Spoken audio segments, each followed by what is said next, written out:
Okay, so I got to a place where I actually wanted to date. I was interested in it, but I had this irrational, lingering fear that I was going to be unsafe, that that someone would literally take my life. And I knew it wasn't rational, but I just couldn't shake it. And then I realized I didn't need a bodyguard. I needed a bank account. Okay. Let's talk about how financial safety unlocked my romantic confidence. All right. So, how can I describe this? So, I got to a place where I literally noticed my desire to connect with people creeping back in. I was like, oh, all right, this is new. This is interesting. And I liked it. I was thinking like, wow, this is something I'm open to. I can't imagine all of this. I was open to connecting with people. I was open to light, casual things. I absolutely still did not want a relationship of any kind. But I was just open. And this was a pretty significant step considering where I was last episode.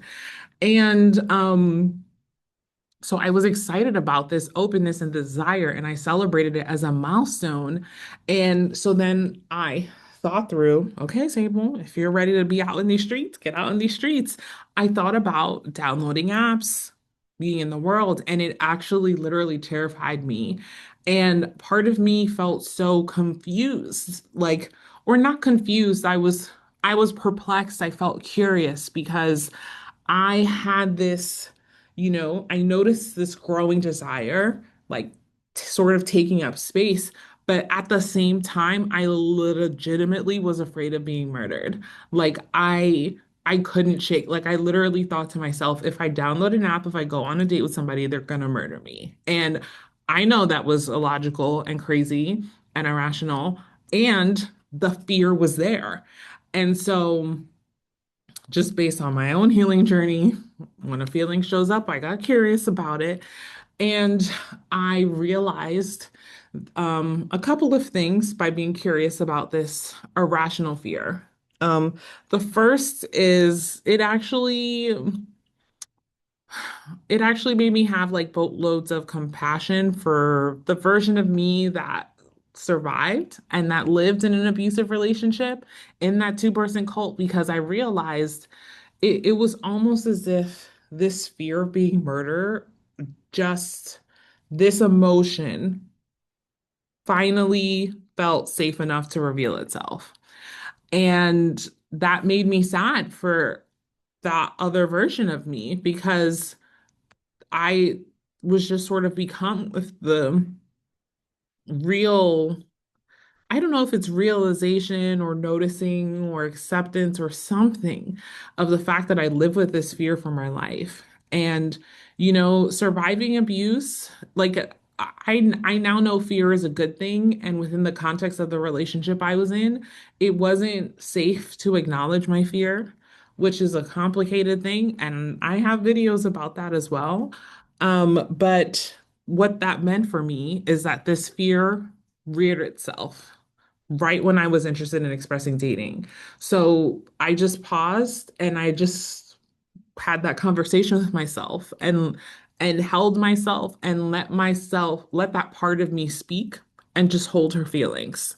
Like, wow, and I would literally say stuff like, wow, that sounded like really scary.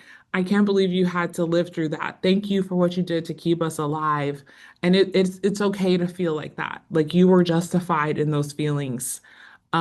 Because that this fear, there was where this fear came from when I first had it, it was rational.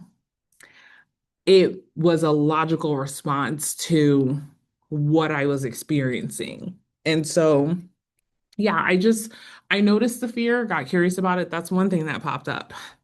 Now, another thing, once I was able to move through that, I realized um I was kind of frustrated, but I accepted it. Um, but I just realized like if I'm literally afraid of being murdered and my prefrontal cortex knows that this is not a rational fear, but my amygdala is not on board and is like, wait up, how? Then it's a full stop. Like I noticed the desire, but I also accepted and embraced the fear. And I had to honor that part of me.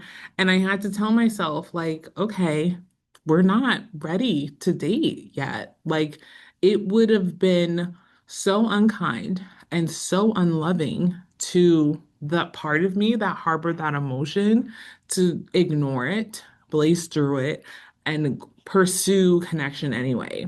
And so I'm not gonna lie, it was frustrating because man, I wanted to like meet people, I wanted to like get in and do other things, but I couldn't, I just, I lost. I couldn't just barrel through how I feel, which is something I'm so grateful that I don't know how to do anymore. Like I just have I can't do that because of the relationship I have with myself now. Like I just can't treat my feelings as an inconvenience. I treat them as data that I have to respond and react to. And that fear told me this is something I have to respond and react to. And choosing to not quite get on the streets yet was how I honored that. Um, okay, so I accepted, like, we're not ready yet, fine. But then I asked myself, okay, presumably, what would I need to be ready? Like, because the desire, just because I acknowledged the fear and made a decision to like not quite get out there yet, it didn't change the fact that the desire was in the room. And so because of that, I sort of just asked myself, okay, like I have this desire, but the fear is telling me it's a hard no right now. So I'm gonna honor it. What do I do now? Like what do I need to be able to confidently step into this space in a way that makes me feel safe and yet excited? And I realized I was surprised by the answer, but it made a lot of sense because the answer was money. Let me break it down for you.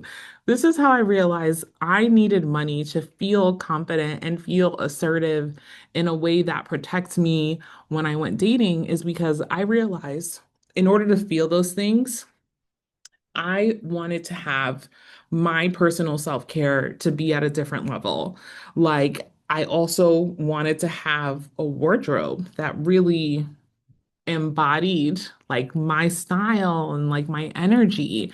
And because surviving abuse had disrupted my ability to generate income, and because it had honestly depleted my financial resources, I was like my wardrobe and self-care while this desire crept back in, it was at a surviving level. It wasn't at a thriving level. It was I realized that this was actually really powerful because it helped me realize, wow, I don't need to be in survival mode anymore. Like I'm safer, I'm in a better place, and now is the time for me to marshal in the resources I need for my wardrobe and my self-care that can be at a level that allows me to feel personally sexy. Like sexy for me. Like I walked in the mirror and I'm like, damn, what a piece. Like that that that I realized it was like it was sort of shift me out of survival mode, and I'm not quite thriving yet, but somewhere in the in between because I realized that the things I needed to embody that feeling of like feeling sexy and confident, those were necessities. They're not luxuries. And not only are they, one, they're necessity because feeling that way allows me to feel grounded and centered and make self-honoring decisions that keep me safe in the world. So it is a necessity. It's like a safety issue for that reason. And redefining what counted as a necessity versus a luxury, I had to recalibrate that. And to recalibrate that, I needed money. Which meant that I needed to continue to repair and reevaluate and make some new decisions around how I generate income. And so that's how money became a tool for sexy because it required resources. And that that when I realized that is what I had to do with myself in the space of the time where the desire is back in and where the fear of being murdered was present while those things were coexisting. I didn't know when the fear would work itself out or be released or get what it needed. I didn't know how long that would take, but I did know in the interim, in order to be ready when that fear worked itself out, that I needed money to have the wardrobe and a level of self-care that allows me to feel safe, sexy, and confident, and to move through the world like transportation wise in a way that is like allows me to feel safe. And so, yeah, I just realized I need money. And I focused my energy on like making money, I freelance, and so I focus my energy on sort of trying to create different revenue streams and just literally making more money. And, the wildest thing happened. Um, financial, uh, putting all of my energy and effort towards making money, and not only that, the the financial stability it started to create, it actually started quieting the mind gremlins because as I was able to, you know, generate more money for what my new level of necessity was, I'm able to like purchase clothing that make me feel confident. I'm not, moving through a space wondering or caring what other people think about me because I'm feeling myself. Like I'm like, oof, catch her. And so mind, money, it helped. It helped quiet the mind gremlins. And it's something that I want to say out loud because I think that you know, money I know money has a rap of like being evil and all these other things. And as a survivor who had like was financially independent and in a good place before I met my ex-wife and who had her resources depleted and who experienced a restriction of agency and choices as a result of the financial resources I had access to when I left, like that changed my relationship with money, right? Like money became like a safety thing. And in this instance, it's a safety thing again. It's allowing me to sort of redefine or just, accept having a different relationship with money and honestly with myself and allowing to center myself and allowing myself to say, you know, this is what I need to feel the way I want to feel, period. And not to judge it or caveat it, but accepting that as a fact and then taking a step back and asking myself, what resources do I need for this to happen? And that included time, and that included energy, and that included money. And I just sort of treated it as like, well, that's what I need. And if that's what I need, that's what I'm gonna fucking get. Like, full stop.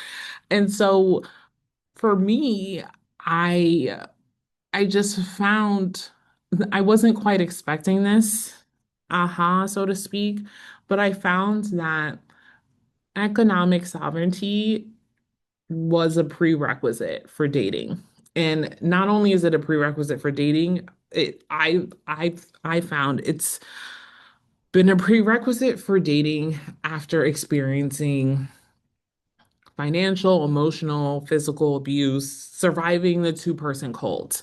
Because economic sovereignty, I believe, creates the spaciousness to always center yourself and to always make decisions that uh, al economic sovereignty allowed me to center myself and it allowed me to make decisions that honor myself and without question, without hesitation, and without permission.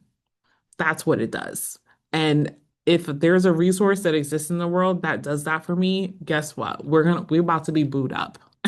Okay. And so and when I think back, when I think about all of this within the context of dating, and I just think about like, wow, that would have been so unkind to myself to make my one barrel through the fear, ignore her, that part of me, and then two, be out on these streets feeling so naked and exposed because I don't have the things that make me feel confident and balanced and grounded. Like, ugh. That honestly sounds like a horrifying minefield to date under those conditions. Truly. And it's like I did better things with my time by recognizing that, I need to focus on making money at this point in time before I can get out in these streets. And sure, it was frustrating because I like the desire came back. But you know what? I just upped up my vibrator game or like and started reading books about s- and actually I do want to say this.